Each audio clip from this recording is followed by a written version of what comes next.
Welcome to Nasdaq Trade Talks. I'm Jill Malandrino, Global Markets Reporter at Nasdaq. Joining us for this segment, we have Will Johnson, Chief Financial Officer of Iterable, a cross-channel marketing platform that allows companies to connect with customers like they actually know them. Will, it's great to have you with us. Welcome to Trade Talks. Thank you very much for having me, Jill. You got it. And what does the market look like for a company like Iterable? Sure. So as you noted, we're in the customer engagement space. We're fairly late stage in scale. We announced late last year we crossed 100 million in ARR, and more recently had a milestone crossing 1,000 customers, which we are super proud of and excited to be working with these 1,000+ consumer brands, many that you, I'm sure, would recognize, like DoorDash, Zillow, Centaur, and so forth.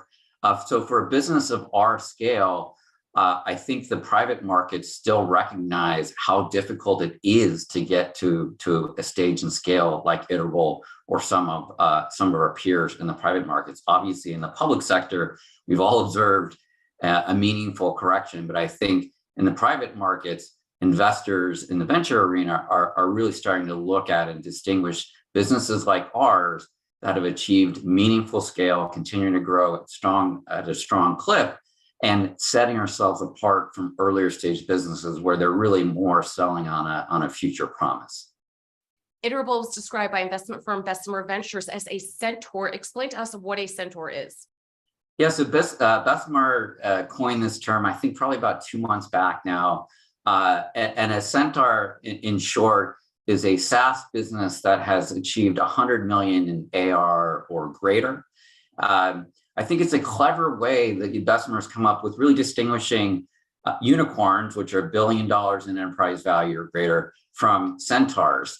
The difference being one is simply valuation and the other incorporates scale. And the thing that was most surprising to me about the piece they published was that Centaurs are about 7 times more rare than unicorns. So that really shows how scale sets a business like Iterable apart from just a valuation, a unicorn valuation like we achieved, and so many others were minted as unicorns in the past 12 to 18 months in the SaaS space. What is Iterable's journey to Centaur status? What does it look like? And what were some of your milestones along the way? Sure. So it took us about 8 years from founding to achieve that 100 million in ARR. I think there are a couple of things that are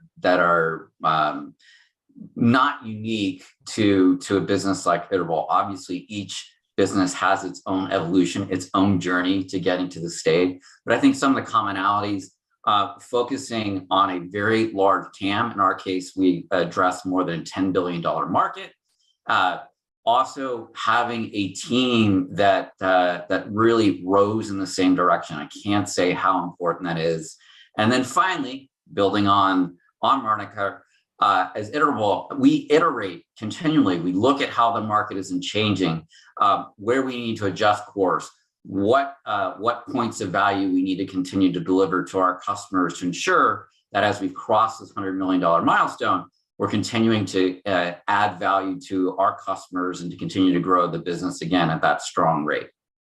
And I want to go back to what you had mentioned before, this trend that investors, especially in this economy, have moved away from just looking at unicorns to new markers of growth, particularly during this time with the valuation reset. Why do you think that is? And what are the markers that they're looking at specifically?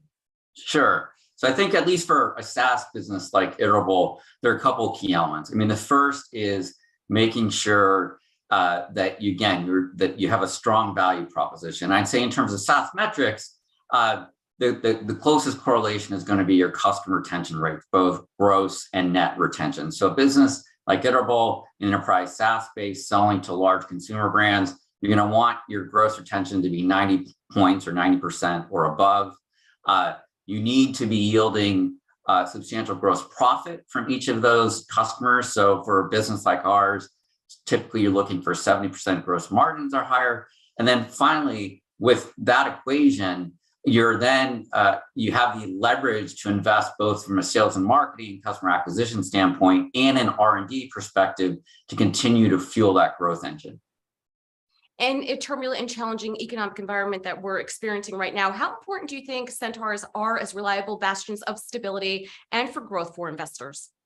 Yeah, that's a great question. I again, harking back to what I mentioned a moment ago, I think that in the private markets, you're really starting to see the wheat distilled from the chaff. So in other words, businesses like Iterable that have achieved this scale, it's so rare in the private world to achieve 100 million greater. And I think that becomes, again, a predictor of future success for a business like ours versus one that's at a very early stage, hasn't necessarily sorted out product market fit, doesn't have that growth engine that is firing in all cylinders. So I really believe that in the private markets, investors are gravitating to businesses like ours that, again, we still want to believe we're early in our journey as well, but we've started really to set ourselves apart in terms of the scale and growth at which we've managed the business over the course of the last almost 9 years now. And well, let's draw on your expertise there. It is a challenging economy. How can startups build strong ARR into reliable revenue and put the firm on the path to profitability? Sure. Yeah, I think that the core element is business fundamentals. So going back to your value proposition, making sure that you're delivering a value prop that delivers both real, intangible benefit to a customer base, and then that the customer base is large enough, so your total addressable market or TAM, such that you've got a large market to grow into. In our case, our market, again, is more than 10 billion in total, so it's a huge addressable market for us.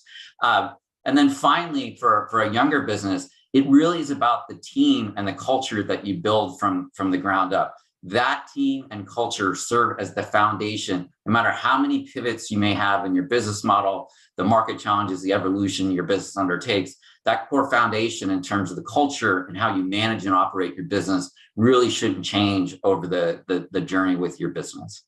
And finally, what's next for Iterable? So I think for us, it's continuing to deliver real value to the 1,000 plus consumer brands that we have as customers, making sure that they are able to really create these engaging and meaningful relationships with their consumers.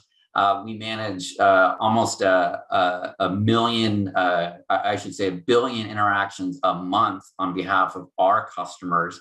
And the way we're continuing to invest in helping to enable this is to really double down our investments both in machine learning and AI, such that those relationships, those engagements with the consumer brands and their end consumers become more and more tailored, more and more personalized, but just at this massive scale that I've described. All right. Well, we appreciate the insight. Thanks for joining us on Trade Talks. I'm Jill Malandrino, Global Markets Reporter at Nasdaq.